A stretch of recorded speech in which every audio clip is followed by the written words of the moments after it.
जिन मूल्यों के आधार पर आजादी के आंदोलन की लड़ाई लड़ी गई और जिन सिद्धांतों के आधार पर समाज के निर्माण की कल्पना की गई, उनसे कैसे समाज को जोड़ा जाए, समाज में उनका प्रसार कैसे किया जाए। आज समाज में हिंसा का भाव बढ़ रहा है। आप देखिए किस ढंग से रूस ने यूक्रेन पर हमला किया। अभी उड़ीसा में परसों एक एएसआई ने किस ढंग से गुस्से में आकर के एक मंत्री की हत्या कर दी। हमारे यहां समाज में छोटी सी घटना हो, कोई एक्सीडेंट हो जाए, लोगों में गुस्सा इतना है कि वो वाहन फूंक देते हैं, लोगों को जला देते हैं।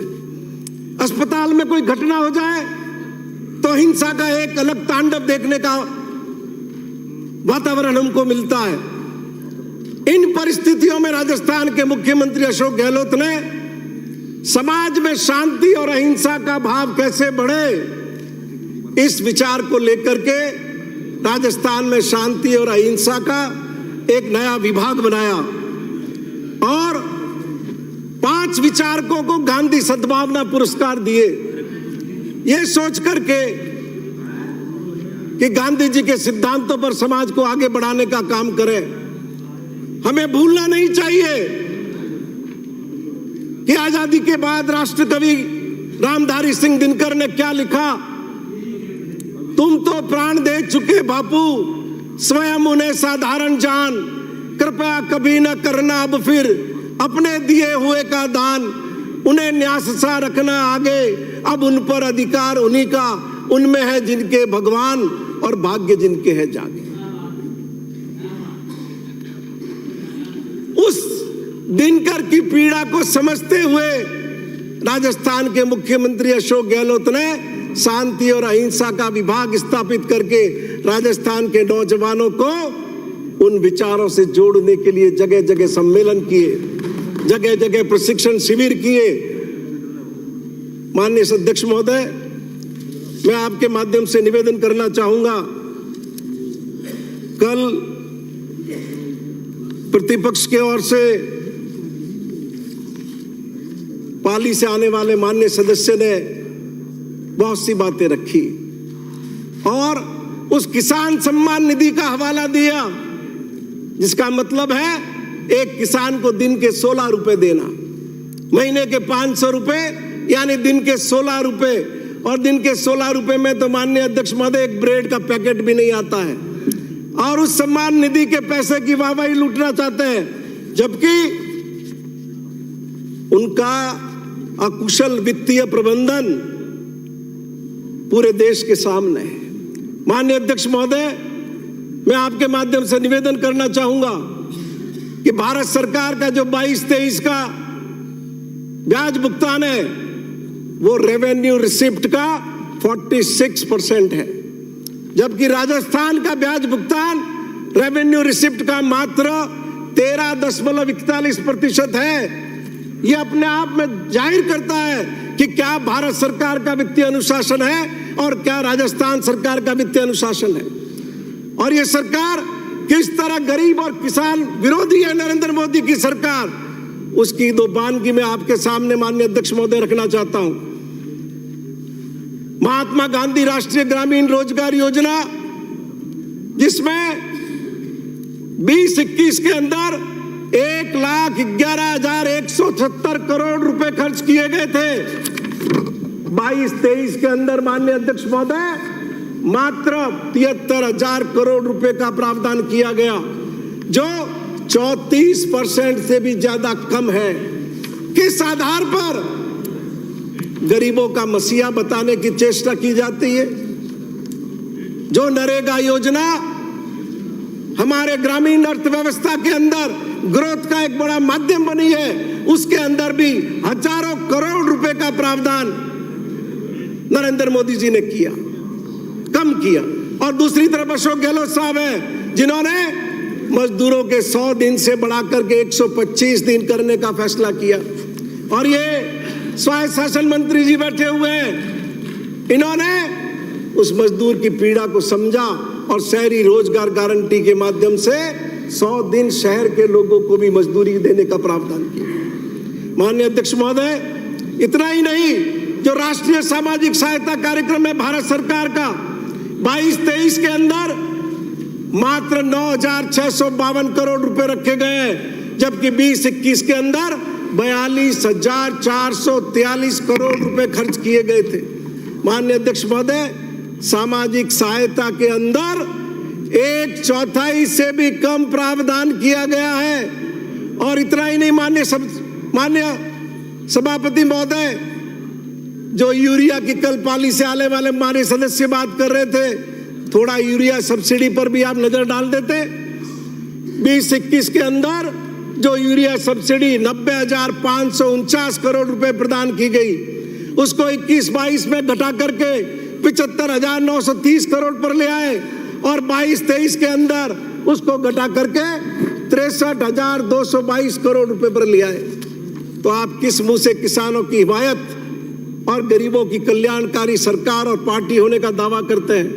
इतना ही नहीं, माननीय अध्यक्ष महोदय, मैं आपके माध्यम से निवेदन करना चाहूंगा, 2014 का प्रधानमंत्री के दावेदार के रूप में नरेंद्र मोदी जी का वो भाषण आपको याद होगा, जब कहा था, भाइयों बहनों, नरेंद्र मोदी की जब सरकार आ जाएगी तो ये किसानों का कर्जा तुम्हारा नहीं रहेगा, ये किसानों का कर्जा नरेंद्र मोदी का हो जाएगा। और इन 10 सालों के अंदर एक भी नेशनलाइज बैंक ने 1 रुपए का किसानों का कर्जा माफ करने का काम नहीं किया। और जो 2014 के उनके भाषण है, उसका वीडियो भी कोई भी मेरे फेसबुक पेज पर जाकर देख सकता है। तो 10 साल में हिंदुस्तान के किसानों को सिवाय धोखा देने के कोई काम नहीं किया। और अरबों रुपए इनके मित्र जो विदेशों में भाग गए, मालिया, मोदी, वो लेकर के निकल गए। और एनपीए, लाखों करोड़ रुपया एनपीए इन पूंजीपतियों का इन्होंने माफ किया, लेकिन किसान के बेटे का 1 रुपए का कर्जा नरेंद्र मोदी की सरकार ने माफ नहीं किया। और कटघरे में अशोक गहलोत की सरकार को खड़ा करते हैं, लेकिन ये भूलना नहीं चाहिए कि अशोक गहलोत की सरकार ने शासन में आने के बाद 20,77,000 किसानों का मध्यकालीन ऋण 7,855 करोड़ रुपए का माफ किया।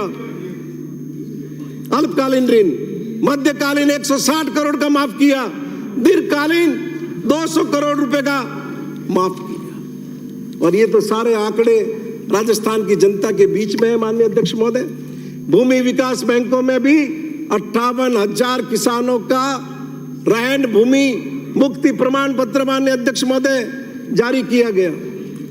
और मैं धन्यवाद दूंगा राजस्थान के कृषि मंत्री जी को कि आज राजस्थान में 54 कृषि महाविद्यालय चल रहे हैं। और आपको जानकर के आश्चर्य होगा कि उनमें से 54 में से 42 अशोक गहलोत की वर्तमान सरकार के द्वारा खोले गए। कृषि के लिए अलग से बजट लाया गया, अलग से मिशन तय किए गए। पूरे हिंदुस्तान के अंदर किसानों की हक, किसानों की रहनुमाई करने वाली यदि कोई सरकार है तो वो अशोक गहलोत की सरकार है। और मुख्यमंत्री किसान मित्र ऊर्जा योजना, किसी भी गांव में जाकर के खड़े हो जाइए और किसानों से पूछिए कि कितने लोगों का बिल 0 आ रहा है, आपको सैकड़ों हाथ खड़े हुए मिलेंगे। क्यों? कि जिनके 5 हॉर्स पावर की मशीन लगी हुई है, उनका तो 60% बिल 0 हो चुका है। राजस्थान के अंदर माननीय अध्यक्ष महोदय 8,93,000 किसानों के 0 राशि के बिल वितरित किए गए हैं। 8,93,000। मई 21 से दिसंबर 22 तक 12,88,000 किसानों के को 1,726 करोड़ रुपए का अनुदान दिया गया है। भूतो न भविष्यति, ऐसा लोक कल्याणकारी सरकार और ऐसा शासन न तो पहले कभी आया है, न भविष्य में कोई ला सकेगा। माननीय अध्यक्ष महोदय, 3,27,000 किसानों के कर्जे के कृषि कनेक्शन जारी किए गए। और आप, अर्थव्यवस्था की बुनियाद होता है रेवेन्यू डेफिसिट या फिस्कल डेफिसिट। आप भारत सरकार के और राजस्थान सरकार के राजकोषीय घाटे का भी तुलना करिए। राजस्थान का राजकोषीय घाटा है तमाम विपरीत परिस्थितियों के बाद भी जब केंद्र पूरी तरह सहयोग कर रहा है, जो केंद्र राज्य की मिली-जुली योजना है जिसमें 90-10 का रेशियो होता था, 70-30 का रेशियो होता था, वो सब घटा करके आप 50-50 पर ले आए या 60-40 पर ले आए। इसके बाद भी राजस्थान का राजकोषीय घाटा 21-22 का है 4.03%, और भारत सरकार का क्या है 6.71%। मेरे प्रतिपक्ष के मित्र अगर उनके पास कोई इसके अलावा जानकारी हो तो जब बोले तब इसका जवाब दे दें। और सकल घरेलू उत्पाद वृद्धि का अनुमान देखिए, 22-23 में हमने अनुमानित किया 11.56%, और भारत सरकार ने क्या किया, मात्र 11%। और लोन और अदर जो लायबिलिटीज है उसमें भी जीएसडीपी का 21-22 के अंदर हमारी स्थिति 39% पर थी और भारत सरकार 59% पर थी।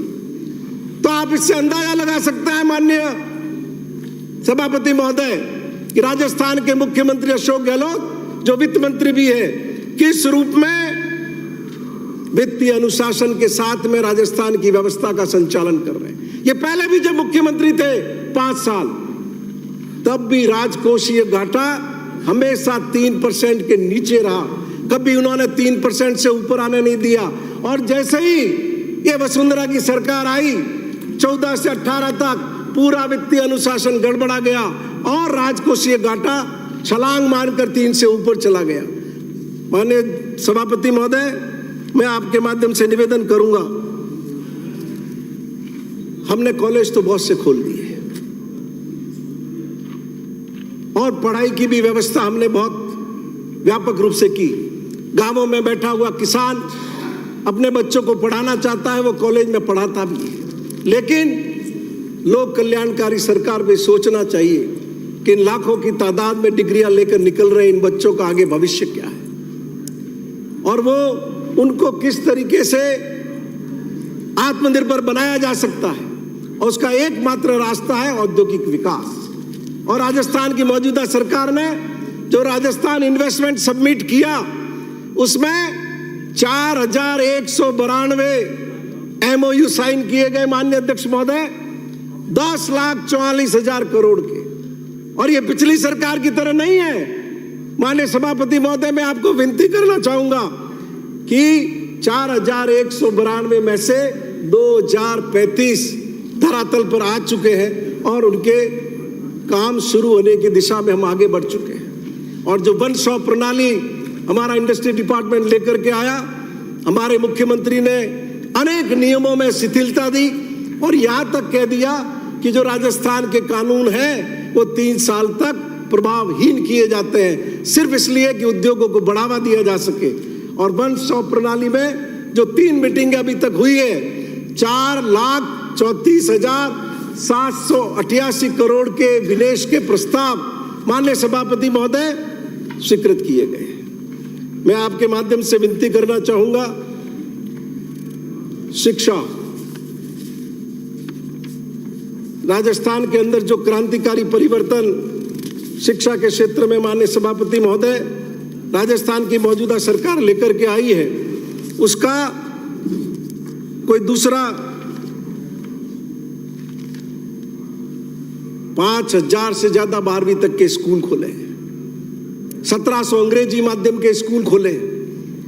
पहले वो स्थिति थी कि सरकारी स्कूल को हे दृष्टि से देखा जा सकता था, और आज गरीब आदमी जो अपने बच्चे को अंग्रेजी माध्यम की पढ़ाई देना चाहता है, पैसे नहीं है पर पढ़ाना चाहता है, वो भी चाहता है कि उसके बच्चे अधिकारी बने, आज उन स्कूलों में एडमिशन के लिए लाइन लग रही है। तो माध्यमिक शिक्षा और प्रारंभिक शिक्षा का पूरा ढांचा बदलने का काम इस सरकार ने किया। और चिकित्सा के क्षेत्र के अंदर जो क्रांतिकारी काम हुआ है, देश में इसका दूसरा उदाहरण नहीं है। माननीय सभापति महोदय, मुझे याद आता है 2008 में अखिल भारतीय कांग्रेस कमेटी का दिल्ली में अधिवेशन था, प्रधानमंत्री मनमोहन सिंह जी भी बैठे हुए थे। उस वक्त राजस्थान की ओर से मुझे बात कहने का मौका दिया गया। मैं बिलांगरी, मेरे क्षेत्र का एक गांव है जहां कैंसर से एक पीड़ित व्यक्ति की मौत पर शोक व्यक्त करने गया था। वहां जाने पर मालूम पड़ा कि उसने 12 लाख रुपए कर्जा लिया, फिर भी उसको बचा नहीं पाया। उसका प्रभाव दिमाग पर ऐसा था कि उस एआईसीसी के अधिवेशन में मैंने प्रधानमंत्री जी से विनती की कि आप कैंसर और हार्ट जैसी जो बीमारियां हैं इनका सरकार के खर्चे पर इलाज करवाइए, मुफ्त करवाइए। तब तो माननीय सभापति महोदय वो हो नहीं सका। पर आज राजस्थान के यशस्वी मुख्यमंत्री की बदौलत, चिरंजीवी योजना की बदौलत 15 साल पुराना हमारा सपना पूरा हो सका कि हम सरकार के खर्चे पर हार्ट, कैंसर, लीवर, किडनी उनका मुफ्त इलाज उपलब्ध करवा पा रहे हैं। और मैं चुनौती देता हूं कि भारतीय जनता पार्टी के शासित राज्यों का भी आंकड़ा पर लाकर रखिए, पूरे देश का भी आंकड़ा लाकर के रखिए। कौन सा स्टेट है जिसके सबसे ज्यादा नागरिक स्वास्थ्य बीमा से लाभान्वित हैं? माननीय अध्यक्ष महोदय, सभापति महोदय, पूरे देश में मात्र 41% लोग इस बीमा से लाभान्वित है और राजस्थान की 88% जनता चिरंजीवी योजना के माध्यम से माननीय सभापति महोदय लाभान्वित है। और जब से ये योजना अनाउंस हुई है, बातें आप कुछ भी करिए, गांव में जाकर जब पूछेंगे तो आपको मालूम पड़ेगा कि लोग किस तरीके से इस सरकार को दुआएं दे रहे हैं, अशोक गहलोत को दुआएं दे रहे हैं।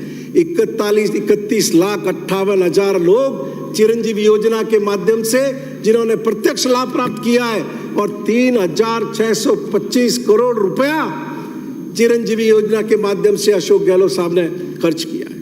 माननीय सभापति महोदय, मैं आज तत्कालीन केंद्रीय स्वास्थ्य मंत्री गुलाम नबी आजाद को भी याद करना चाहूंगा, जिन्होंने चिकित्सा के क्षेत्र में महत्वपूर्ण बदलाव किए थे और ये मेडिकल की सीटें बढ़ाना, मेडिकल कॉलेज के नए खोलने का नया स्वरूप लेकर के आना, ये उनकी देन था।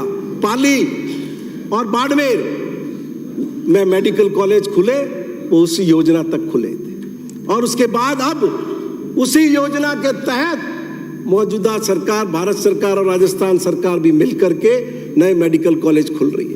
आज राजस्थान के 30 जिलों के अंदर सरकारी मेडिकल कॉलेज की माननीय सभापति महोदय सुविधा है।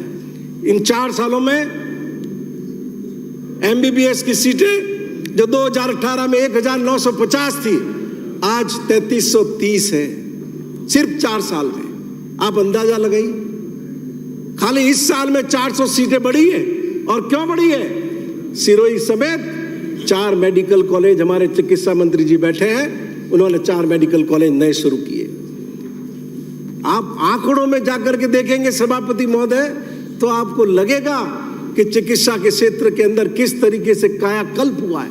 आज आप आंकड़े मंगवा करके देखिए, जनवरी के अंदर सरकारी हॉस्पिटल में जो डिलीवरी होती थी 22 के अंदर, दिसंबर का आप आंकड़ा मंगवाइए, आपको फर्क मालूम पड़ जाएगा कि दुगनी डिलीवरी सरकारी हॉस्पिटलों के अंदर होने लग गई।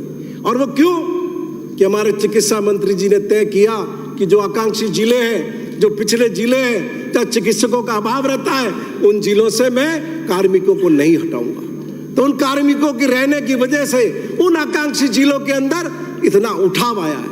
माननीय सभापति महोदय, चाइल्ड आईसीयू 2020 में 665 थे और आज 2022 में 2110 आईसीयू है, चाइल्ड आईसीयू। कोई यकीन नहीं कर सकता कि इस कदर विकास हुआ है।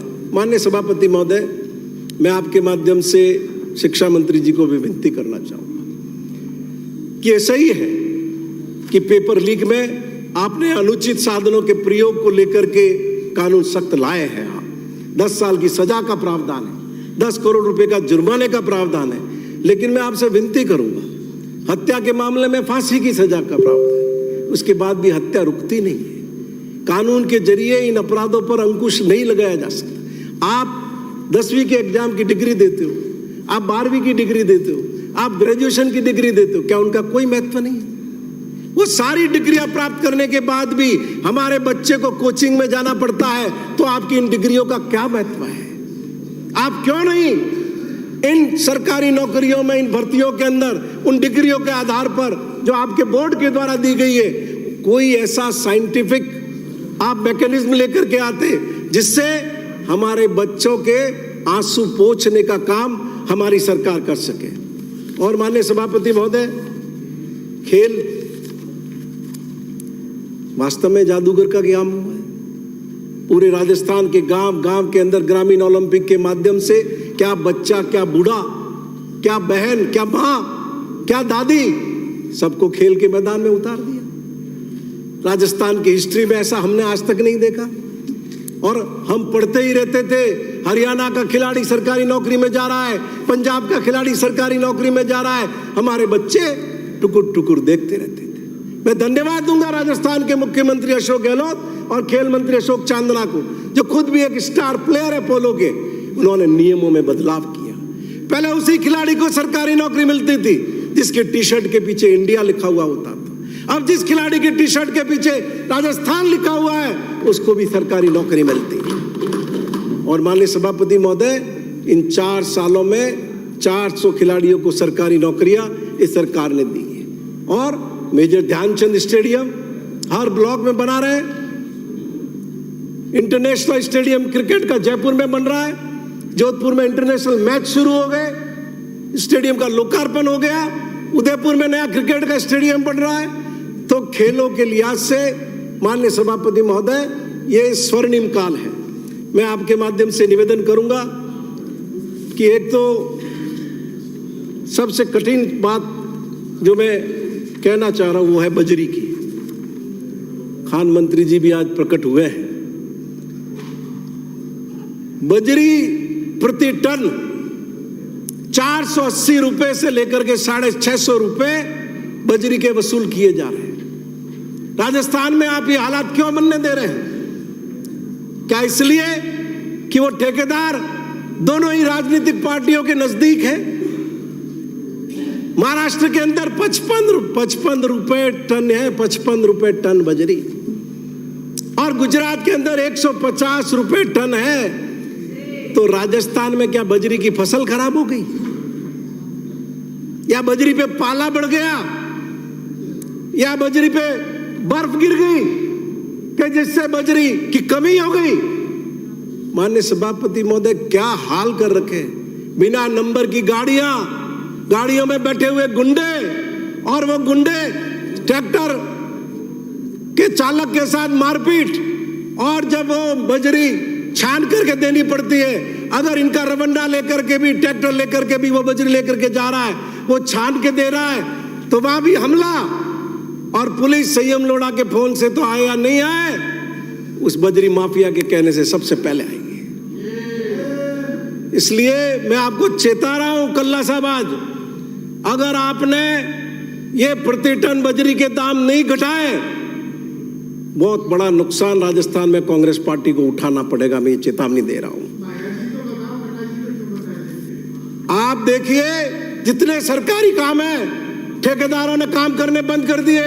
ठेकेदार हड़ताल पर है। कलेक्टर के पास जाके बीएसआर की रेट बढ़ाने की मांग कर रहे हैं। कलेक्टर यहाँ चिट्ठी भेज रहा है, यहाँ से कोई जवाब नहीं आ रहा है। सब काम ग्रामीण क्षेत्र में ठप है।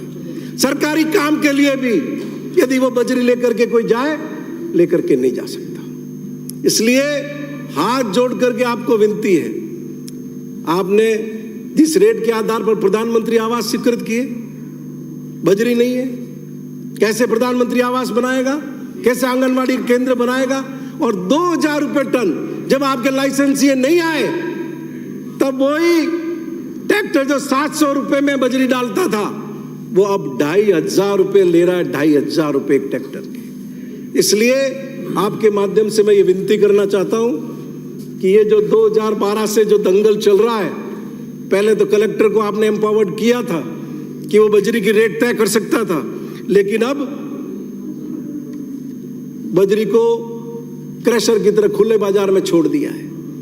इसलिए आप इसको गंभीरता से लें। और बाकी इस मौके पर आपने मुझे बोलने का अवसर दिया, सभापति महोदय, मैं आपका बहुत बहुत आभार प्रकट करता हूं। श्री राजेंद्र राठौड़।